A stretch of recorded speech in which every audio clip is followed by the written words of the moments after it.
Hola a todos, yo soy Carlos666 y les contaré unas historias de terror que yo en carne propia viví y que ahora deseo compartirlo. Empecemos. Historia 1. La calavera de mi abuelo. Un día cuando el abuelo de mi abuelo caminaba por las calles de Pillar en Ambato, Ecuador, él se percató de algo extraño en el piso que en esa era estaba empedrado. Grande fue su sorpresa cuando notó que una piedra estaba compuesta de una estructura que no correspondía con las demás piedras. Él, pensando que era una pelota de algún niño, la recogió. Él, cuando le dio una mirada rápida, notó que era un cráneo humano que de alguna manera, por algún motivo, estaba en el empedrado de la calle. Reaccionando instintivamente, él soltó brutalmente el cráneo y se alejó por la inmensa calle. En la noche él no podía dormir porque en la cabeza le rebotaba una voz que le decía: llévame. Noche tras noche él escuchaba esa voz infernal. Al principio creyó que eran voces de diablos o espectros, pero luego notó que en la mente él veía el cráneo, hablándole mientras él se tapaba la cara con la almohada, hasta que al fin decidió llevársela a su casa. A partir de esa noche durmió plácidamente al lado del cráneo.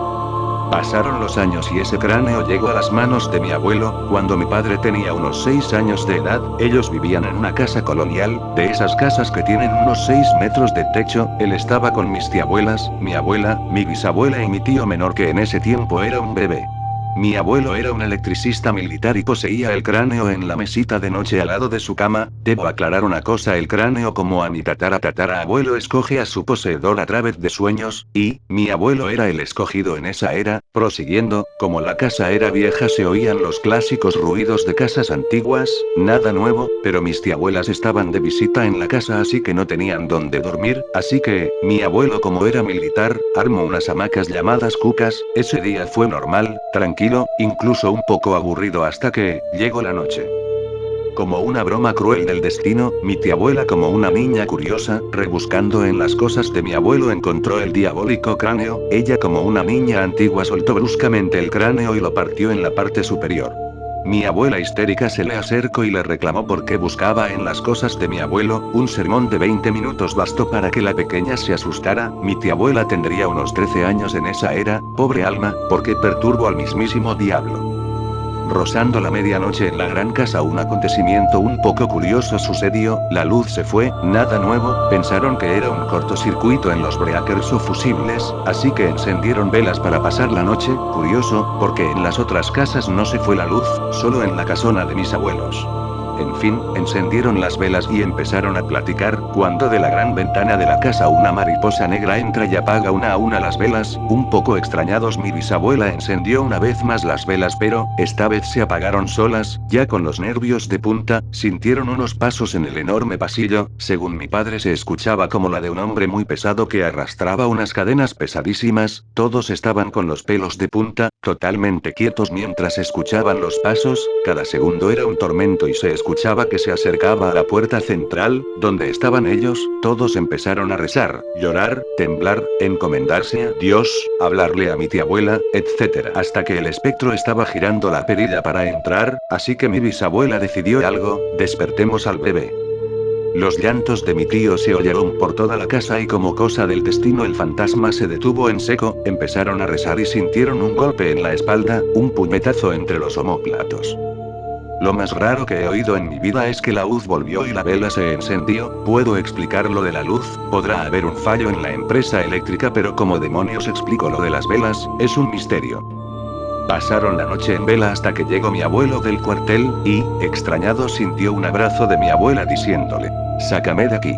Mi abuelo, como todo militar, dijo: esas cosas son tonterías, hasta que le contaron lo sucedido. Él recogió la calavera, le rezó, le pidió perdón, le reclamó a mi tiabuela y pasó el día allí. En la noche todos estaban con los nervios destruidos de temblar, pero no pasó nada. Fue una noche tranquila, incluso no se oían a los vecinos.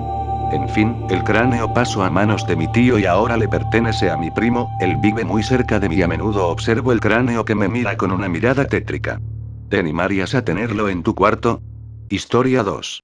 La bananera abandonada. Una vez mi padre y mi tío fueron a la casa de mi tío abuelo que vive en Esmeraldas, se quedaron a comer, beber, charlar y entre historias y tragos se enteraron de una historia tétrica que pasó en una bananera que era propiedad de mi tío abuelo. Les contó que en esa bananera trabajaban todos los días los empleados, pero uno murió misteriosamente y cosas raras pasaban en la bananera a tal punto que decidieron dejarla así tal cual. Dicen los empleados que trabajan en el campo que en las noches se escuchan quejidos y posteriormente aullidos de dolor adentro del edificio abandonado. Mi padre, no convencido de esto, decidió adentrarse en la bananera. Creía que eran historias de empleados supersticiosos, así que llevó una escopeta, un sleeping y municiones para entrar a la bananera. Él pegó un tiro al aire advirtiendo que él, si ve algo moviéndose en la noche, le dará un tiro, así que no era muy recomendable hacerle bromas. Él vio un edificio abandonado en la vasta granja y se adentró en él. Se durmió y, al poco rato, sintió una mano en la espalda que le tironeaba la camiseta, así que decidió disparar a matar. Solo encontró vacío absoluto, ya con los pelos de la espalda como cuchillos. Escuchó una voz infernal, ronca y quebrada que le decía: "Largo de aquí". Entonces salió despedido a las afueras del lugar para nunca más volver. Historia 3. El padre que desaparece. En mi antiguo colegio llamado Julio María Matovelle, existía una leyenda que decía que la estatua del padre por las noches desaparecía, y, que nadie sabe por qué. Una noche estábamos de viaje por fin de año, así que estaba muy emocionado, pero recordé que me contaron lo que hacía el padre, así que como un niño curioso le eché un vistazo. La estatua no estaba. En ese paseo no pude dormir, y, me cambiaron de colegio porque me mudé. Ya teniendo 16 años pienso, ¿en verdad desapareció la estatua del colegio? Nunca lo sabré.